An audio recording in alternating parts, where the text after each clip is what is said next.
Obedience is better than sacrifice. Hi everyone, I'm Camille Verona, And I'm Cristo Verona disciples of Pastora Pulin, and Pastor Jeff Bonifacio, 144 leaders of Pastora Sarah Jane Verana. Year 2022, napunta kami dito sa Jaguea mula Bicol. Natutunan namin ang kahalagahan ng pagbibigay sa Panginoon. Lalong-lalo na sa tithes and offering na inutos ng Diyos sa Malakay 3:10. At ang pagsunod natin sa Diyos ay hindi nawawalan ng kabuluhan. Pinagpala din kami sa trabaho at sa aming firstborn baby na si Oli at sa aming paparating pang baby. And last December, God instructed our hearts to level up our giving, an instruction to give our first fruit. Ang settled lang talaga sa heart ko ay para sa Woman of God. Pero challenge ako ng Panginoon na tumbasan namin yung pag-honor sa aking single mother at sa widow kong mother-in-law, sa mother ni Chris.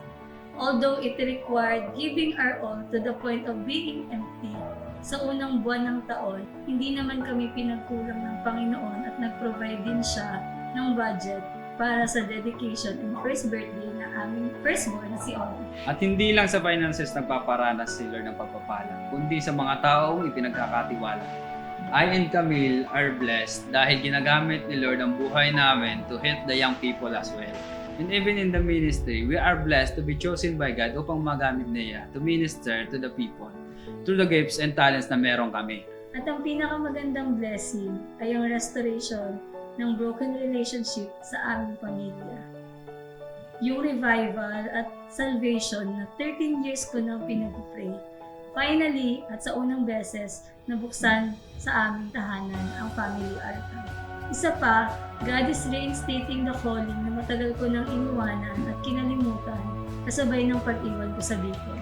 Truly, as His word says in Luke 12, verses 29 to 31, don't keep worrying about having something to eat or drink. Only people who don't know God are always worrying about such things. Your Father knows what you need, but put God's word first and all these things will be yours as well. Kaya naman, kapag sinabi ng Diyos na ibigay mo lahat, do it, because He will never let you down.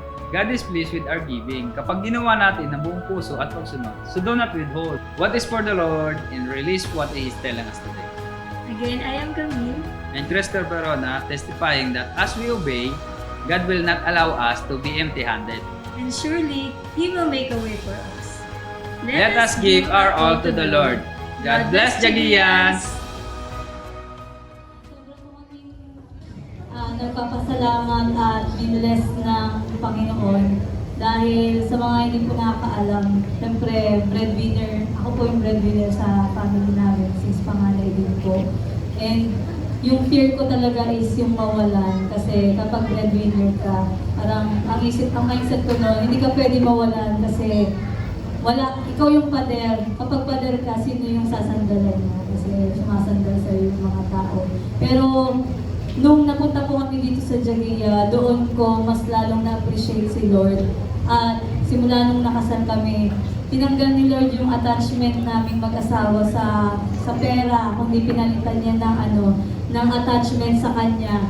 Kaya talagang natutuwa nga ako kanina kasi habang nagpe-pray sa ministering, nakikita ko na yung family ko dito. Na hindi ko inakala for 13 years kasi, or ilang years, persecutor ko yan dati si mama.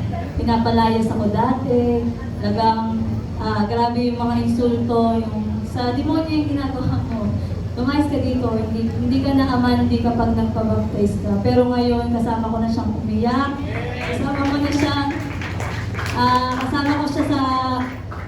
dito sa church at hindi lang sa church, yung nakikita ko rin na may calling sa kanya si Lord. Kaya sobrang thankful ako kasi kanina na-affirm ni Lord through His word habang nag-minister yung you will be a priestly family at yung family na dating nagpo-persecute sa iyo, sila yung sasama at susuporta sa iyo sa ministry kung saan kita tinatawag. Pero kahit hindi ka man nila suportahan, I will be your support. Ganun yung yung assurance sa akin ng Panginoon. Even though none go with me, still I will follow. Kaya sobrang nagpapasalamat kami sa lahat ng blessing na nag-provide si Lord. Kahit yung pang first fruit namin sa Woman of God, kasi kung sa sahod ko lang, hindi talaga, may sinet kasi ako na na amount na gusto ibigay kay Pastora. Eh, kung sa sahod ko lang, hindi ko siya mapupuno. Pero, to my surprise, ng first week of January, yung company ko mismo yung naghabol sa akin na, uy, may reimbursement ka pa dun sa panganganak mo, asikasuhin mo para makuha mo. Kaya yung reimbursement na yun, isinama ko siya, yun yung nagpuno na ng amount na naibigay ko sa Pastora. And sobrang thankful din ako kasi na-challenge kami ni Lord na i-bless mo naman yung parents mo, i-honor mo naman sila. Kasi although nagbibigay kami sa kanila, it's not to the point of sacrificial na talagang walang matitira sa'yo. Kaya challenge kami ng Lord, and dahil pala sa pag-honor natin sa parents natin, doon magsisimula yung salvation. Kasi minsan, akala natin puro lang din, yung words lang, yung makakapagpabago. Yung mga dito, mga first time na believer sa family nila, hindi lang siya, it's not just a matter of talk na, pasin ba kayo ganyan? Minsan, yung pag-honor talaga sa kanila, sa iba't ibang paraan, yung nakakapag-build din sa sa family natin. Kaya, subukan na i-honor natin yung parents natin, and si Lord bahala talaga sa atin. And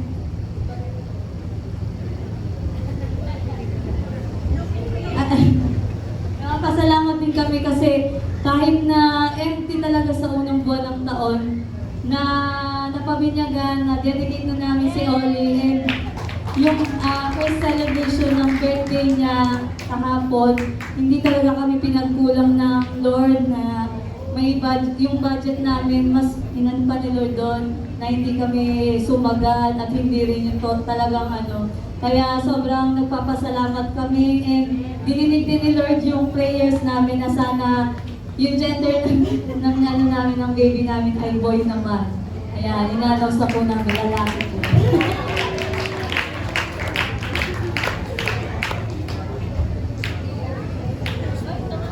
Sige po, ihanda na po natin yung ating mga tithes and offering. And pray po tayo. Tayo po tayong lahat. Lahat na po ba nakakuha ng sobre nila? Ayan, kung tinatawag po kayo ng Lord na magbigay na beyond dun sa kakayanan nyo, God will supply all our needs. Kagaya nga po ng testimony na napanood natin kanina. And hindi talaga siya. He will never let us down. Kaya magtiwala lang po tayo and i-release lang natin kasi hanggat nakaganto po yung kamay natin, hindi po yan makaka-receive ng kung ano. Kaya kailangan bukas po natin yung mga palad natin para mapalitan po ni Lord. Yung pagiging empty, ibig sabihin niyan, may ibabalik si Lord. Kung ano yung sabi nga ni Pastora, kung ano yung nakikita mo, yun din yung makikita mo. Kaya let's pray. Father God, maraming salamat, Panginoon, sa lahat ng iyong mga ginawa, sa provision mo, Lord God. Subok na namin, Panginoon, ang iyong kabutihan, ang iyong katapatan, at hindi ka namin, Lord, matatalo sa pagbibigay. We do this, Lord God, not because we are able, Panginoon, but we honor you, Panginoon, with all our wealth, with everything that we have, Panginoon, pati ang aming buhay, aming hininga, Panginoon, gamitin mo, Lord God, para sa kaluwalhatiin mo. Na at the end of the day, Lord God, masusulit mo yung buhay namin na hindi mo masasabing lugi ka, Lord God, na tinawag mo kami.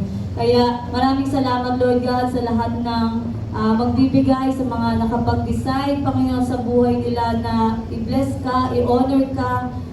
Ikaw, Lord God, ang mag-return ng favor. Ikaw, Lord God, ang balik sa kanila, Panginoon, ng siksik, liglig at umaapaw na pagpapala, hindi lang sa financial, Lord God, kundi sa salvation ng kanilang family, Panginoon, salvation ng household, sa restoration ng broken family, Lord God, sa mga anumang hinihingi nila, Lord God, sa mga estudyante na nag-aaral, ang pagtatapos ng kanilang pag-aaral, Lord God, yung mga pangarap namin at pangarap mo sa amin ay matutupad, Lord God. Kapag inuna ka namin, Panginoon, everything, Lord God, will be added unto us.